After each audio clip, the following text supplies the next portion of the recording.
As a recent graduate of the Community and Justice Service program at Algonquin, what can you bring to the table if you joined our team?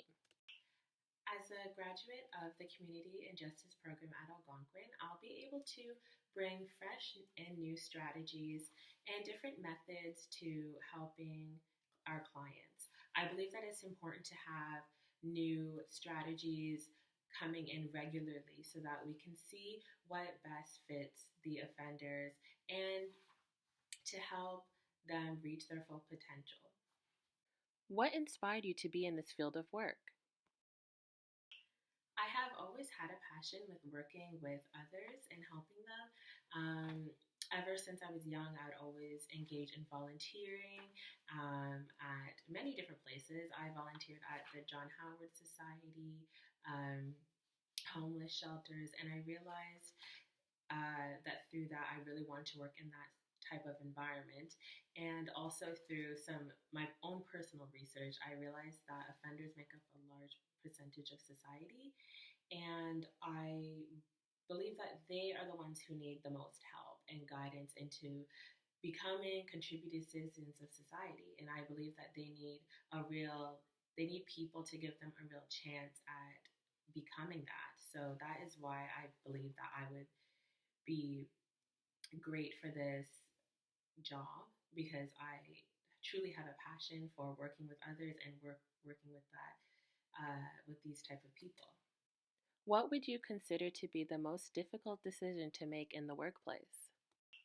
I would consider make decision making with a team would be the most difficult, because it would require a lot of time and discussion, and depending on the situation we may not have a lot of time, so it can be really stressful, or a bunch of opinions would um, conflict each other. So I think that making a group decision would potentially be the hardest. As you know, this field requires you to work one on one with clients. Suppose your client got really emotionally attached to you and your client relationship became unprofessional. What would you do? If I was in this situation, the first thing I would do is approach my client professionally and address it, not harshly, but of course gently and appropriate. I would, of course, reinstate the boundaries and the expectations that we have during our time working together, just to make sure everything is clear in case they misunderstood anything. If this problem persists, then of course I would do the necessary steps into referring the client to one of my coworkers that would best be able to meet their needs. What are your greatest professional strengths? I would say one of my greatest professional skills would be my listening skills.